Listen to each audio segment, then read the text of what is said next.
ಕರಾವಳಿ ಅನ್ನೋ ಒಂದು ಕನಸನ್ನ ಕಥೆಯಾಗಿ ಅವರು ಕಟ್ಟಿದ್ದು. ಸೊ ತುಂಬಾ ಹೆಮ್ಮೆ ಪಡುವಂತಹ ಒಂದು ಶ್ರಮ. ಸಿನಿಮಾದ ಆರಂಭದ ಟೈಟಲ್ ಕಾರ್ಡಿಂದ ಹಿಡಿದು ಕೊನೆಯ ಫ್ರೇಮಿನವರೆಗೂ ಸೊ ಒಂದೊಂದು ಫ್ರೇಮ್ ಎಷ್ಟು ಮಜಬೂತಾಗಿ ಆ ಒಂದು ನೇಟಿವಿಟಿನ, ಆ ಒಂದು ಕಂಬಳದ ಆಂಬಿಯನ್ಸ್ನ ಒಂದು ಸಲ ಸಹ ಗೆದ್ದಿರಲಿಲ್ಲ. ಮಿತ್ರ ಅವರು ಸಂದರ್ಶನ ಮಾಡ್ಬೇಕಾದ್ರೆ ಈ ಸಿನಿಮಾದ ಬಗ್ಗೆ ಹೇಳಿದ್ರು. ಅಂದರೆ ಇಡೀ ನನ್ನ ಕೆರಿಯರೇ ಒಂದು ಭಾಗ ಆದರೆ ಇದೊಂದು ಪಾತ್ರ, ಇದೊಂದು ಸಿನಿಮಾನೇ ನನಗೆ ಅದು ಕೆರಿಯರ್ಗೂ ಮೀರಿದ್ದು ಅನ್ನೋ ಒಂದು ಮಾತನ್ನು ಹೇಳಿದರು. ಕಂಬಳ ಅನ್ನೋದು ಹೇಗಾಗುತ್ತೆ, ಅದರ ಪ್ರಾಸೆಸ್ಸು, ಅದರ ವಿಧಾನಗಳು ತುಂಬ ಡೀಟೇಲ್ಡಿಂಗಾಗಿ ಹೇಳಲಿಲ್ಲ. ತುಂಬ ದೊಡ್ಡ ಪೊಟೆನ್ಷಿಯಲ್ ಇದೆ ಅನ್ನೋದು ಈ ಸಿನಿಮಾ ಸಾಬೀತು ಮಾಡುತ್ತೆ.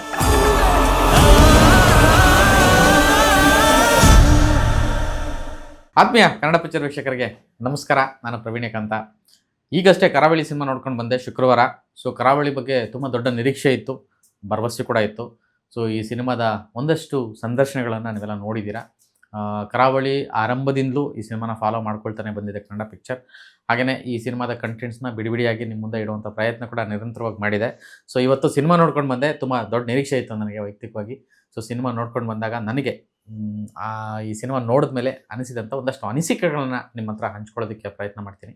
ಸೊ ಇದನ್ನು ರಿವ್ಯೂ ಅಂತ ಪರಿಗಣಿಸಬೇಡಿ ದಯವಿಟ್ಟು. ಯಾಕೆಂತಂದರೆ ಈ ಒಂದು ಕ್ರಾಫ್ಟ್ನ ನಾನು ತುಂಬ ಹತ್ತಿರದಿಂದ ಬಲ್ಲೆ ಮತ್ತು ನೋಡ್ಕೊಂಡು ಬಂದಿರೋದು. ನನ್ನ ಕ್ರಿಟಿಕ್ ಮಾಡೋ ಅಂಥ ಧಾವಂತಕ್ಕೆ ನಾನು ಕೈ ಹಾಕೋದಿಲ್ಲ. ಸೊ ಈ ಸಿನಿಮಾ ನನಗೆ ಹೇಗೆ ಅನ್ನಿಸ್ತು ಮತ್ತು ಈ ಸಿನಿಮಾದ ಹೈಲೈಟ್ಸ್ ಏನು, ಇದು ಪ್ರೇಕ್ಷಕರಿಗೆ ಹೇಗೆಲ್ಲ ಅನಿಸುತ್ತೆ ಅನ್ನೋ ಒಂದು ಅನಿಸಿಕೆನ ನಿಮ್ಮ ಮುಂದೆ ಇಡುವಂಥ ಒಂದು ಪ್ರಯತ್ನವನ್ನು ನಾನು ಮಾಡ್ತೀನಿ. ಮೊದಲಿಗೆ ಕರಾವಳಿ ಟ್ರೈಲರ್ ನೀವೆಲ್ಲ ನೋಡಿದ್ದೀರಾ. ಸೊ ಕರಾವಳಿ ಟ್ರೈಲರ್ ಹೇಗಿದೆಯೋ ಸಿನಿಮಾ ಹೆಚ್ಚು ಕಡಿಮೆ ಹಾಗೇ ಇದೆ. ಅಂದರೆ ಕ್ವಾಲಿಟಿ ಆಫ್ ಕಂಟೆಂಟು ಮತ್ತು ಕ್ರಾಫ್ಟು. ಅಂದರೆ ಗುರುದತ್ ಗಾಣಿಗ ಅವರು ಅಂಬೀನಿಂಗ್ ವಯಸ್ಸಾಯಿತು ಸಿನಿಮಾ ನಿರ್ದೇಶನ ಮಾಡಿದ ಮೇಲೆ ಒಂದಷ್ಟು ಏನು ಅವರು ಒಂದು ವಿರಾಮವನ್ನು ತೆಗೆದುಕೊಂಡಿದ್ರು, ಆ ವಿರಾಮದಲ್ಲಿ ಒಂದಷ್ಟು ಪ್ರಯತ್ನಗಳಿಗೆ ಅವರು ಬೇರೆ ಬೇರೆ ಕೆಲಸಗಳನ್ನ ಮಾಡ್ಕೊಂಡಿದ್ರು. ಅದರಿಂದ ಹೊರತಾಗಿ ಒಂದು ಕರಾವಳಿ ಅನ್ನೋ ಒಂದು ಕನಸನ್ನು ಕಥೆಯಾಗಿ ಅವರು ಕಟ್ಟಿದ್ದು, ಆ ಒಂದು ಕಂಟೆಂಟ್ನ ಅವರು ಹೆಕ್ಕಿ ತೆಗೆದಿರೋದು, ಹುಡುಕಿರೋದು, ಅವರ ಮೂಲ ಕೂಡ ಕರಾವಳಿಯೇ ಆಗಿರೋದ್ರಿಂದ ಅಲ್ಲಿನ ಮಣ್ಣಿನ ಗುಣವುಳ್ಳ ಈ ಒಂದು ಕಥೆಯನ್ನು ಅವ್ರು ಆಯ್ಕೆ ಮಾಡ್ಕೊಂಡಿರೋದು ಅಭಿನಂದನಾರ್ಹ. ಮತ್ತು ಆ ಒಂದು ಕತೆಗೆ ಅನುಗುಣವಾಗಿ ಇವರು ಮಾಡಿರೋ ಮೇಕಿಂಗ್, ನಾನು ಈ ಸಿನಿಮಾದ ತಾಂತ್ರಿಕತೆ ಮತ್ತು ಈ ಒಂದು ಕ್ರಾಫ್ಟ್ ಕ್ರಿಯೇಷನ್ಗೆ ಮೊದಲಿಗೆ ಅಭಿನಂದನೆಯನ್ನು ಸಲ್ಲಿಸ್ತೀನಿ. ಸೊ ತುಂಬ ಹೆಮ್ಮೆ ಪಡುವಂತಹ ಒಂದು ಶ್ರಮ ದೊಡ್ಡದಾಗಿ ಕಾಣುತ್ತೆ ಈ ಸಿನಿಮಾದ ಒಳಗಡೆ. ಅಂದರೆ ಟೆಕ್ನಿಕಲಿ ಮತ್ತು ಇವ್ರಿಗಿರುವಂಥ ಒಂದು ವಿಜುವಲ್ ವಿಷನ್ ಅನ್ನೋದಕ್ಕೆ ನಾನು ಇಷ್ಟಪಡ್ತೀನಿ. ಗುರುದತ್ತು ನಿರ್ದೇಶಕರಾಗಿ ಅವರು ಕಂಡಿರುವಂತಹ ಕನಸನ್ನು ಕ್ರಾಫ್ಟಾಗಿ ಮಾರ್ಪಾಡು ಮಾಡೋದ್ರಲ್ಲಿ ನಿಪುಣ ಅನ್ನೋದನ್ನು ಸಿನಿಮಾದ ಆರಂಭದ ಟೈಟಲ್ ಕಾರ್ಡಿಂದ ಹಿಡಿದು ಕೊನೆಯ ಫ್ರೇಮಿನವರೆಗೂ ತೊಗೊಂಡೋಗಿದ್ದಾರೆ. ಸೊ ಇದಕ್ಕೆ ಸಾಥ್ ಕೊಟ್ಟಿರೋದು DOP ಅಭಿಮನ್ಯು ಸದಾನಂದ್, ಹಾಗೆ ಇದರ ಸಂಗೀತ ನಿರ್ದೇಶಕರು ಸಚಿನ್ ಬಸ್ರೂರ್ ಅಂತ ಹೇಳೋದಕ್ಕೆ ಇಷ್ಟಪಡ್ತೀನಿ. ಸೊ ಒಂದೊಂದು ಫ್ರೇಮು ಎಷ್ಟು ಮಜಬೂತಾಗಿ ಆ ಒಂದು ನೇಟಿವಿಟಿನ, ಆ ಒಂದು ಕಂಬಳದ ಆ್ಯಂಬಿಯನ್ಸ್ನ ಮತ್ತು ಕರಾವಳಿಯ ಆ್ಯಂಬಿಯನ್ಸ್ನ, ಮಳೆಯನ್ನು, ಆ ನೈಟ್ ಎಫೆಕ್ಟಲ್ಲಿ ಆ ಒಂದು ಕಂಬಳದ ಬ್ಯೂಟಿಯನ್ನು ಆ ಲೈಟಿಂಗ್ಸಲ್ಲಿ ಕಟ್ಕೊಟ್ಟಿರೋ ರೀತಿ ಮನಮೋಹಕ ಅಂತ ಹೇಳೋದಕ್ಕೆ ಇಷ್ಟಪಡ್ತೀನಿ. ಜೊತೆಗೆ ಕ್ಯಾರೆಕ್ಟರ್ಸ್, ಅಷ್ಟು ಪಾತ್ರಗಳನ್ನು, ಅಷ್ಟು ಪಾತ್ರಧಾರಿಗಳನ್ನು ಅದು ಫ್ರೇಮಿಂಗ್ಸ್ ಮಾಡಿರೋ ರೀತಿ, ಅಂದರೆ ಒಂದೊಂದು ಶಾಟು ಕೂಡ ಅವರು ಡಿಸೈನ್ ಮಾಡಿರೋ ರೀತಿ ತುಂಬ ಇಷ್ಟ ಆಗುತ್ತೆ. ಅದಕ್ಕೆ ತಕ್ಕಂತೆ ಸಚಿನ್ ಬಸ್ರೂರವರಲ್ಲಿ ಇಷ್ಟು ಅಗಾಧವಾದಂಥ ಸಂಗೀತ ಪ್ರತಿಭೆ, ಪಾಂಡಿತ್ಯ ಇದೆ ಅನ್ನೋದು ಈ ಸಿನಿಮಾ ನೋಡಿದಾಗ ಗೊತ್ತಾಗುತ್ತೆ. BGM, ಎಸ್ಪೆಷಲಿ BGM ಅವರು ಮಾಡಿರೋ ವರ್ಕು ಕರಾವಳಿಯ ಕಂಟೆಂಟ್ಗೆ, ಆ ಕಂಬಳದ ವಿಷಯಕ್ಕೆ ಮತ್ತು ಆ ಸೊಗಡಿಗೆ, ಅವರು ಬಳಸಿರುವಂತಹ ಇನ್ಸ್ಟ್ರೂಮೆಂಟ್ಸು ತುಂಬ ಆಪ್ತವಾಗಿ ಆ ಕಥೆಯನ್ನು ನೋಡಿಸ್ಕೊಳ್ತಾ ಹೋಗುತ್ತೆ. ಜೊತೆಗೆ ಅದ್ರ ಒಳಗಡೆ ಇನ್ವಾಲ್ವ್ ಮಾಡಿಸ್ಕೊಳ್ತಾ ಹೋಗುತ್ತೆ. ಆ ಥರದ್ದು ಒಂದು ಸಂಗೀತವನ್ನು ಸಚಿನ್ ಬಸ್ರೂರು ಕೊಟ್ಟಿದ್ದಾರೆ. ತುಂಬ ಭರವಸೆಯ ಸಂಗೀತ ನಿರ್ದೇಶಕರಾಗ್ತಾರೆ. ಜೊತೆಗೆ ತುಂಬ ದೊಡ್ಡ ದೊಡ್ಡ ಸಿನಿಮಾಗಳು ಇವರಿಂದ ಆಚೆ ಬರುತ್ತೆ, ಹಾಡುಗಳು ಆಚೆ ಬರುತ್ತೆ ಅನ್ನೋ ಒಂದು ನಿರೀಕ್ಷೆ ಈ ಸಿನಿಮಾದಿಂದ ಹುಟ್ಕೊಂಡಿದೆ. ಮುದ್ದುಗುಮ್ಮ ಅನ್ನೋ ಒಂದು ಹಾಡು ವಿಜುವಲಿ ಆ ಥಿಯೇಟ್ರಲ್ಲಿ ನೋಡ್ಬೇಕಾದ್ರೆ, ಅಂದರೆ ನಾವು ಇಲ್ಲಿ ಯೂಟ್ಯೂಬಲ್ಲಿ ನೋಡಿರೋದಾಗಲಿ ಅಥವಾ ನಾವು ಕೇಳಿರೋದಾಗಲಿ, ಥಿಯೇಟ್ರಿಕಲ್ಲಿ ಅದನ್ನು ನೋಡಿದಾಗ ಆದಂತಹ ಖುಷಿನೇ ಬೇರೆ. ಅಂದರೆ ತುಂಬ ಖುಷಿಯಾಗುತ್ತೆ ಆ ಹಾಡುಗಳು. ಆ್ಯಂಡ್ BGM ಆಗಿ ಬರುವಂತಹ BGM ಎಮೋಷನ್ ಜರ್ನಿ, ಎಮೋಷ್ನಲ್ ಮೂಮೆಂಟ್ಸಲ್ಲಿ ಅವರು ಮಾಡಿರುವಂತಹ ರೀತಿ. ಆ್ಯಂಡ್ ಸುಮೇಧ್ ಅವರು ಇದಕ್ಕೆ ಕೆಲಸ ಮಾಡಿದ್ದಾರೆ. ಒಂದು ಹಾಡನ್ನು ಅವರು ಹಾಡಿರೋದು, ಅಂದರೆ ಅದು ಕ್ಲೈಮ್ಯಾಕ್ಸ್ ಪೋರ್ಷನಲ್ಲಿ ಬರುತ್ತೆ. ಅಂದರೆ ಅವರು ಸೂಫ್ರಮ್ ಹಾಡಿದ್ರು ತುಳಸಿ ಹಾಡಿನ ಖ್ಯಾತಿಯ ಸುಮೇಧ್. ಆ್ಯಂಡ್ ಅವರ ಒಂದು ವರ್ಕ್ ಆಮೇಲೆ B ಜಯಶ್ರೀ ಅವರು ಹಾಡಿರೋದು ರೀಸೆಂಟ್ಲಿ ಆ ಥೀಮು. ಸಂಗೀತದ ವಿಚಾರಕ್ಕೆ ಕರಾವಳಿ ಒಂದು ವಿಚಾರಕ್ಕೆ ಹೈಲೈಟ್ ಹಾಕೊಂಡ್ರೆ, ಇನ್ನೊಂದು ಸಿನಿಮಾಟೋಗ್ರಫಿ ಆ್ಯಂಡ್ ನಿರ್ದೇಶಕರ ಒಂದು ಕಥೆಯ ಆಯ್ಕೆ. ನಿರೂಪಣೆಯ ವಿಷಯಕ್ಕೆ ಬಂದರೆ ತುಂಬ ವಿಷಯಗಳಿದೆ, ಅದನ್ನು ಆಮೇಲೆ ಹೇಳ್ತಾ ಹೋಗ್ತೀನಿ. ನನಗೆ ಈ ಸಿನಿಮಾ ನೋಡಿದಾಗ ಮನಸ್ಸಲ್ಲಿ ಕೂತಿದ್ದು, ತುಂಬ ಗಾಢವಾಗಿ ಕೂತಿದ್ದಂತಹ ಪಾತ್ರ ಮಹಾಬಲನ ಪಾತ್ರ. ಮಹಾಬಲನ ಪಾತ್ರ ಮಾಡಿರೋದು ಮಿತ್ರ ಅವರು. ಮಿತ್ರ ಅವರು ಸಂದರ್ಶನ ಮಾಡ್ಬೇಕಾದ್ರೆ ಈ ಸಿನಿಮಾದ ಬಗ್ಗೆ ಹೇಳಿದರು. ಅಂದರೆ ಇಡೀ ನನ್ನ ಕೆರಿಯರೇ ಒಂದು ಭಾಗ ಆದರೆ ಇದೊಂದು ಪಾತ್ರ, ಇದೊಂದು ಸಿನಿಮಾನೇ ನನಗೆ ಅದು ಕೆರಿಯರ್ಗೂ ಮೀರಿದ್ದು ಅನ್ನೋ ಒಂದು ಮಾತನ್ನು ಹೇಳಿದರು. ಅದು ಹೌದು, ನಿಜ. ಮಿತ್ರ ಅಂತಹ ನಟ, ಅವರ ಒಳಗಿರುವಂತಹ ನಿಜವಾದ ನಟ, ಆ ಪ್ರತಿಭೆ ಡೈರೆಕ್ಟ್ರು ಯಾವಾಗ ಕಂಡ್ರೋ ಮತ್ತು ಅವರಿಗೆ ಯಾಕೆ ಈ ಪಾತ್ರ ಬರೆದ್ರೋ ಗೊತ್ತಿಲ್ಲ, ಬೆಸ್ಟ್ ಆಯ್ಕೆ, ಬೆಸ್ಟ್ ಪರ್ಫಾರ್ಮೆನ್ಸ್. ಇಡೀ ಸಿನಿಮಾದಲ್ಲಿ ನಾವು Prajwal Devaraj hero, Raj B Shetty hero ಅಥವಾ ಹೀರೋ ಈ ಥರದ್ದು ನಾವು ಕನ್ಸಿಡರ್ ಮಾಡೋದಕ್ಕೆ ಆಗಲ್ಲ.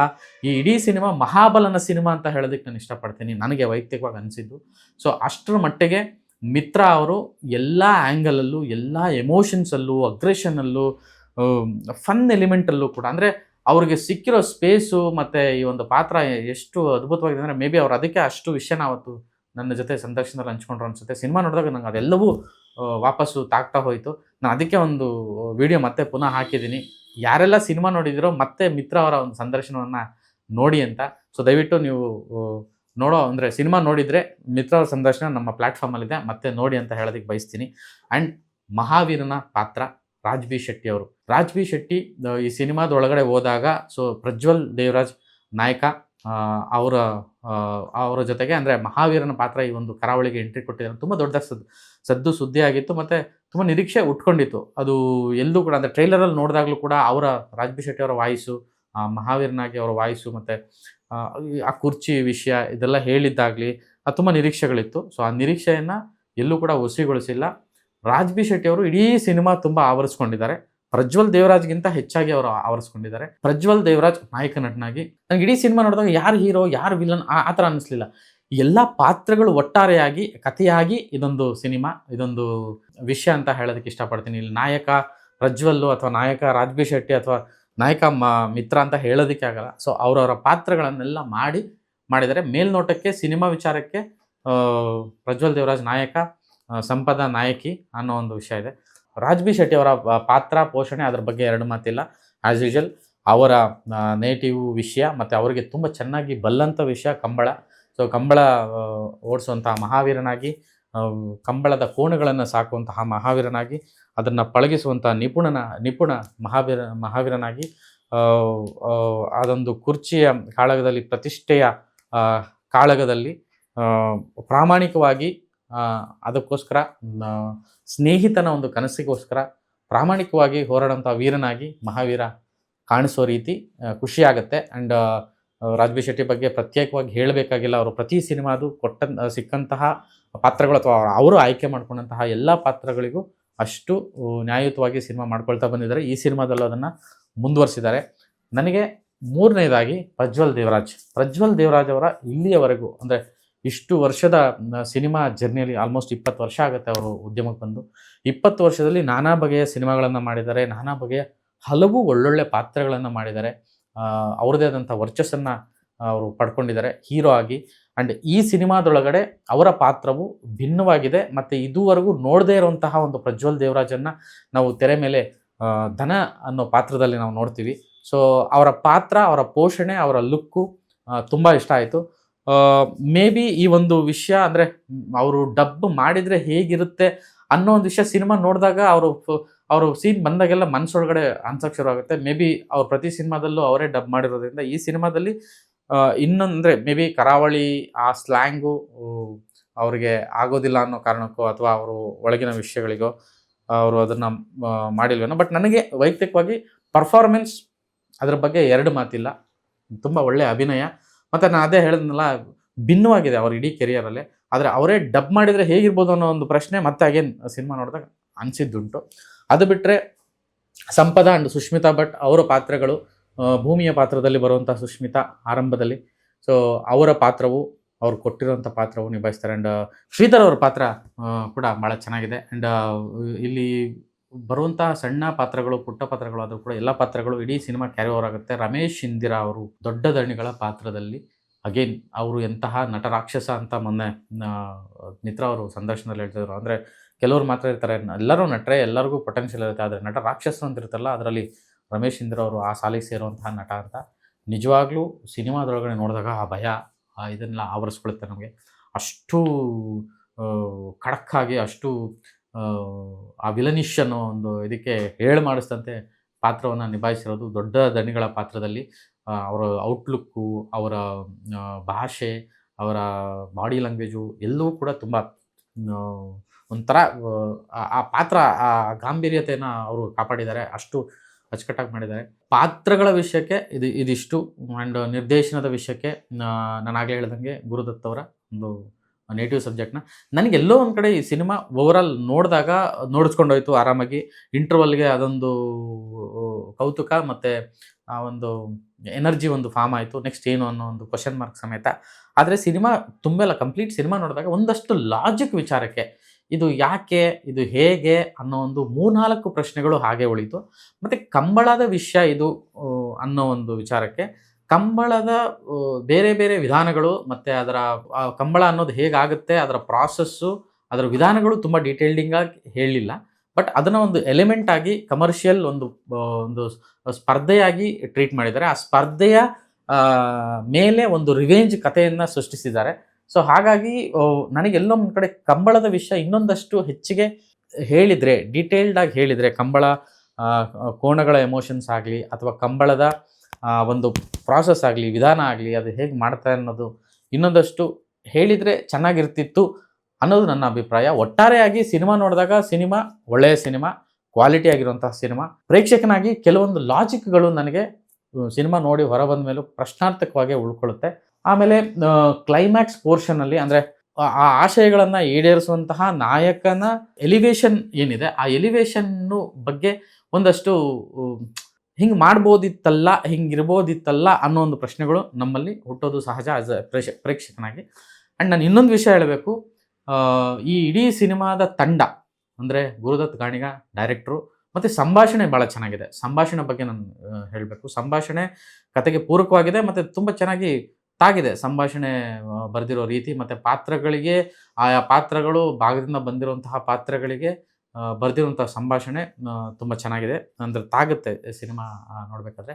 ಆ್ಯಂಡ್ ಫೈನಲ್ ಏನಂದರೆ, ಗುರುದತ್ ಗಾಣಿಗ ಅನ್ನೋ ಒಂದು ಪ್ರತಿಭೆಗೆ ತುಂಬ ದೊಡ್ಡ ಪೊಟೆನ್ಷಿಯಲ್ ಇದೆ ಅನ್ನೋದು ಈ ಸಿನಿಮಾ ಸಾಬೀತು ಮಾಡುತ್ತೆ. ಸಚಿನ್ ಬಸ್ರೂರ್ ಅನ್ನೋ ಮ್ಯೂಸಿಕ್ ಡೈರೆಕ್ಟರ್ಗೆ ಎಷ್ಟು ದೊಡ್ಡ ಸಿನಿಮಾ ಅಥವಾ ಯಾವ ಥರದ್ದು ಕಥೆಗಳನ್ನು ಕೊಟ್ಟರು ನಿಭಾಯಿಸಬಲ್ಲ, ಅದಕ್ಕೆ ನ್ಯಾಯ ಒದಗಿಸಬಲ್ಲ ಅನ್ನೋ ಒಂದು ಇದು ಸಿಗುತ್ತೆ ನಮಗೆ. ಅದರ ಜೊತೆಗೆ ಸಿನಿಮಾಟೋಗ್ರಫಿ ಅಂದರೆ ಡೈರೆಕ್ಟರ್ ವಿಚಾರಕ್ಕೆ ಹೇಳ್ತಾಯಿದ್ರೆ ಓವರಾಲ್ ಕ್ರಾಫ್ಟು ಇವ್ರಿಗೆ ತುಂಬ ದೊಡ್ಡ ಪೊಟೆನ್ಷಿಯಲ್ ಇದೆ. ಈ ಥರದ್ದು ದೊಡ್ಡ ದೊಡ್ಡ ಎಲಿವೇಶನ್ ಮಾಡುವಂಥ ಸಿನಿಮಾಗಳು ಮಾಡ್ಬೋದು ಅನ್ನೋದಕ್ಕೆ. ಅಂದರೆ ಈ ಒಂದು ಕಥೆಯನ್ನು ಅವರು ಮಾಸಿಫೈ ಆಗಿ ಟ್ರೀಟ್ ಮಾಡಿದ್ದಾರೆ. ಪ್ರತಿಯೊಂದು ಸೀಕ್ವೆನ್ಸನ್ನು, ಸೀನನ್ನು ಎಲಿವೇಟ್ ಮಾಡಿರೋ ರೀತಿ ಅಂದರೆ ತುಂಬ ಮಾಸ್ ಅಪೀಲನ್ನು, ಮಾಸ್ ಫೀಲನ್ನು ಮಾಡಿಕೊಂಡು ಈ ಸಿನಿಮಾನ ಅವರು ಡೆಲಿವರ್ ಮಾಡಿದ್ದಾರೆ ಅಂತ ಹೇಳೋದಕ್ಕೆ ಇಷ್ಟಪಡ್ತೀನಿ. ಸೊ ಇದೊಂದು ತಂಡವಾಗಿ ಸಿನಿಮಾ ಅಂತಂದಾಗ ಇಲ್ಲಿ ಸರಿ ತಪ್ಪುಗಳು ಒಬ್ಬೊಬ್ಬರಿಗೆ ಒಂದೊಂದು ಆ್ಯಂಗಲಲ್ಲಿ ಕಾಣಿಸುತ್ತೆ. ಸೊ ಸಿನಿಮಾ ಅಂತಂದಾಗ ಓವರಾಲ್ ಕ್ರಾಫ್ಟಾಗಿ ಕರಾವಳಿ ನನಗೆ ರುಚಿಸ್ತು. ತುಂಬ ಚೆನ್ನಾಗಿರೋ ಸಿನಿಮಾ. ಒಮ್ಮೆ ನೋಡಿ, ಮಿಸ್ ಮಾಡಬೇಡಿ. ಈ ಥರದ ಪ್ರಯತ್ನಗಳು ಥಿಯೇಟ್ರಿಕಲ್ ಎಕ್ಸ್ಪೀರಿಯನ್ಸ್ ಮಾಡುವಂತಹ ಒಂದು ಸಿನಿಮಾ ಕರಾವಳಿ ಸಿನಿಮಾ. ಇದರ ಹಿಂದಿನ ಶ್ರಮ ಸಿನಿಮಾ ನೋಡಿದಾಗ ನಿಮ್ಗೆ ಗೊತ್ತಾಗುತ್ತೆ, ಅಂದರೆ ಅವರ ಎಫರ್ಟ್ಗಳು. ಇದರಲ್ಲಿ ಅದೇ ಲಾಜಿಕಲಿ ಒಂದಷ್ಟು ಪ್ರಶ್ನೆಗಳು ಹುಟ್ಕೊಳ್ಳುತ್ತೆ ವಿನಃ ಅದನ್ನು ಹೊರತಾಗಿ ಇದು ನೋಡಬಹುದಾದಂಥ ಸಿನಿಮಾ. ಇನ್ನೊಂದು ಸಲ ನೋಡಬೇಕು ಅಂತ ಅನಿಸೋ ಸಿನಿಮಾ ಬಿಕಾಸ್ ಆಫ್ ಆ ಲಾಜಿಕಲಿ ಹುಟ್ಟಿಸುವಂಥ ಪ್ರಶ್ನೆಗಳು. ಸೊ ಹಾಗಾಗಿ ಕರಾವಳಿ ಸಿನಿಮಾ ಒಂದೊಳ್ಳೆ ಸಿನಿಮಾ, ಥಿಯೇಟ್ರಿಗೆ ಬಂದಿದೆ. ಎಲ್ಲರೂ ಥಿಯೇಟ್ರಲ್ಲೇ ಹೋಗಿ ಸಿನಿಮಾ ನೋಡಿ, ಒಳ್ಳೆ ಎಕ್ಸ್ಪೀರಿಯನ್ಸ್ ಆಗುತ್ತೆ ಅಂತ ಹೇಳೋದಕ್ಕೆ ಇಷ್ಟಪಡ್ತೀನಿ.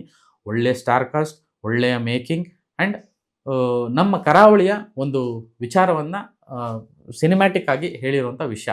ನಾನು ಆಗಲೇ ಹೇಳಿದೆ, ಕಂಬಳದ ವಿಷಯನ ಇನ್ನೊಂದಷ್ಟು ಡೀಟೇಲಾಗಿ ಹೇಳ್ಬೋದಿತ್ತು ಅಂತಂದರೆ, ಎಲ್ಲೋ ಒಂದು ಕಡೆ ಅವರು ಸಿನಿಮ್ಯಾಟಿಕ್ ಲಿಬರ್ಟಿನ ತಗೊಂಡು ಕಮರ್ಷಿಯಲ್ ಆಗಿ ಕಟ್ಕೊಡುವಂಥ ಒಂದು ಪ್ರಯತ್ನನ ಈ ಸಿನಿಮಾ ಮೂಲಕ ಮಾಡಿದ್ದಾರೆ ಅಂತ ಹೇಳಕ್ಕೆ ಬಯಸ್ತೀನಿ. ಸೊ ಹಾಗಾಗಿ ಇದ್ಯಾವುದನ್ನು ಯೋಚಿಸದೆ, ಇದ್ಯಾವುದನ್ನು ಪ್ರಶ್ನೆ ಮಾಡದೆ, ಇಷ್ಟು ಮಾತ್ರ ನೀವು ನೋಡಿ ಎಂಜಾಯ್ ಮಾಡಿ ಅನ್ನೋ ರೀತಿಯಾಗಿ ಅವರು ಸಿನಿಮಾನ ಕಟ್ಟಿಕೊಟ್ಟಿದ್ದಾರೆ. ಇದು ನನ್ನ ಅಭಿಪ್ರಾಯ. ಸೊ ನೀವು ಥಿಯೇಟ್ರಿಗೆ ಹೋಗಿ ಸಿನಿಮಾ ನೋಡಿ. ಕರಾವಳಿ ಎಲ್ಲ ಕಡೆ ಯಶಸ್ವಿಯಾಗಿ ಪ್ರದರ್ಶನ ಆಗ್ತಿದೆ. ನಮಸ್ಕಾರ.